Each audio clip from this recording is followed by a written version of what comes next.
जे ध्येय आणि धोरण आहे पक्षाची ती सर्वसामान्य जनतेपर्यंत नेण्यासाठी त्यांना जर मीरा भाईंदरला यायचं असेल तर त्यांचं मी त्या भागाचा गेली अनेक वर्ष आमदार आहे आणि मी स्वागतच करतो. आणि मीरा भाईंदर शहर हे बिलकुल तणावाचं शहर नाहीये. काही लोकांनी जाणीवपूर्वक या मीरा भाईंदरला बदनाम करण्याचं षडयंत्र राबवलेलं आहे गेल्या अनेक वर्षापासून.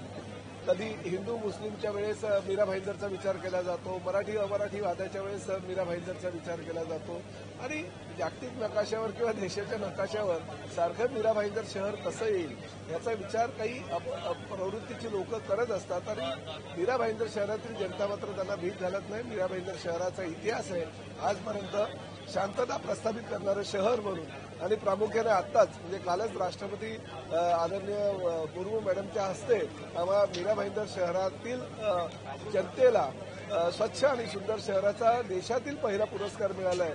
त्यामुळे देशातील आमचं स्वच्छ आणि सुंदर असलेलं हे पहिलं शहर आहे आणि या स्वच्छ आणि सुंदर शहरामध्ये आम्ही सगळ्या पक्षाच्या राजकीय नेत्यांचं स्वागत करतो. महापालिका निवडणुकीपूर्वी नाशिक ध्रुवीकरणचं राजकारण जे आहे ते करण्याचा प्रयत्न करतो. नाही बघा, शेवटी प्रत्येक पक्षाचा प्रमुख, प्रत्येक पक्षाचा आमदार, खासदार, मंत्री त्याला आपापला पक्ष वाढवण्याची आणि आपापल्या पक्षाचे जे लोकप्रतिनिधी जास्तीत जास्त मोठ्या संख्येने निवडून येतील यासाठी प्रयत्न करायचे असतात आणि त्या माध्यमातून सगळे पक्ष प्रयत्न करतात. आता शेवटी महापालिकेच्या, जिल्हा परिषदेच्या, पंचायत समितीच्या, ग्रामपंचायतीच्या निवडणुका आहे त्यामुळे हे वातावरण असं होणारच. परंतु शेवटी मतदार हा शून्य आहे. कुठल्या वेळेस कुणाला मतदान करायचं हे सर्वसामान्य जनतेला माहीत असतं. म्हणूनच विधानसभेच्या निवडणुकीमध्ये एवढं बहुमत आमच्या महायुतीला प्राप्त झालेलं आहे. तशाच प्रकारचं बहुमत महाराष्ट्रामध्ये येणाऱ्या ह्या सगळ्या निवडणुकांमध्ये आम्हाला प्राप्त होईल.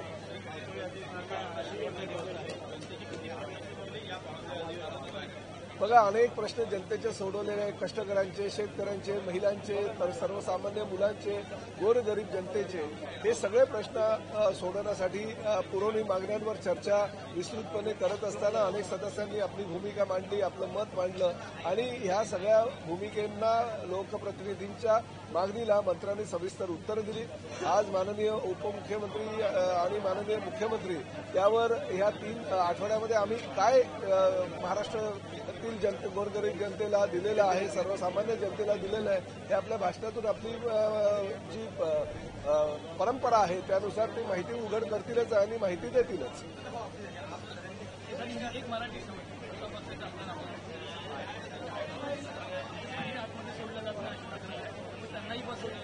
नाही बघा, तुम्हाला मी सांगतो की कालची जी परिस्थिती होती खरोखर ह्या सदनाचे लोकप्रतिनिधी म्हणून आम्हाला निश्चितच अतिशय म्हणजे लोकप्रतिनिधी म्हणून वावरत असताना असं विधिमंडळाच्या आवारात ह्या अशा घटना जे घडल्या ते दुर्दैवी आहे, लांछनास्पद आहे.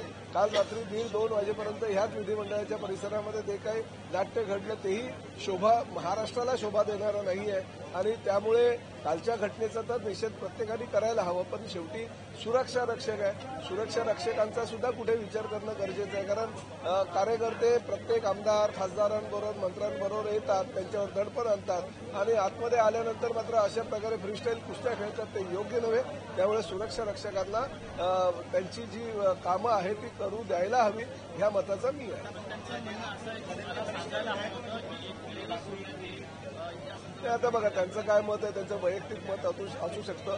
हे मी मत व्यक्त केलं तेही माझं वैयक्तिक मत आहे. परंतु ह्या सभागृहाच्या बाहेरील जे आवार आहे, जो परिसर आहे त्या परिसरामध्ये शांतता राखण्यासाठी लोकप्रतिनिधींनी, भले तो सत्ताधारी पक्षाचा असू दे किंवा विरोधी पक्षाचा असू दे, त्यांनी सहकार्य करणं गरजेचं आहे.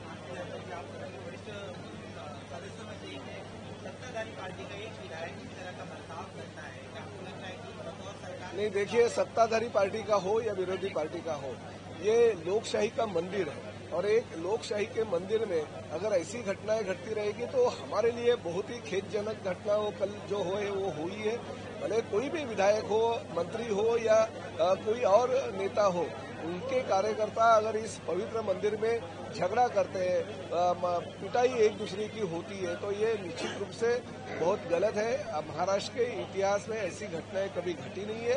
आज कल वो घटना घटी है तो हम इसकी निंदा करते हैं, और हमने आपके माध्यम से यही कहना चाहता हूं कि सभी लोक प्रतिनिधियों ने जो हमारे सिक्योरिटी गार्ड रहते हैं उनको सपोर्ट करना चाहिए। बाहर के कोई भी कार्यकर्ता अंदर आते हैं, मार पिटाई करते हैं, तो उसको नुकसान उनका होता नहीं हो तो ठीक है, जेल जाएंगे, उनको जमानत हो जाएगी, 2 दिन में बाहर आएंगे, मगर नाम खराब होता है ये महाराष्ट्र का, नाम खराब होता है लोक प्रतिनिधियों का, नाम खराब होता है हमारे मुख्यमंत्री, उप मुख्यमंत्री और अध्यक्ष का। तो उनके लिए या उनको देखते हुए, महाराष्ट्र को देखते हुए ऐसी घटनाएं हमारे सदन के परिसर में नहीं होनी चाहिए।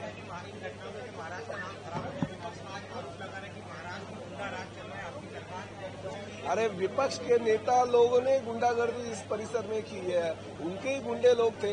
देखिए शुरुआत किससे हुई थी, पहला दिन, दूसरा दिन, तीसरा दिन एक दूसरे के ऊपर आरोप प्रत्यारोप करना और उसके माध्यम से कार्यकर्ताओं को एक दूसरे से भिड़ाना।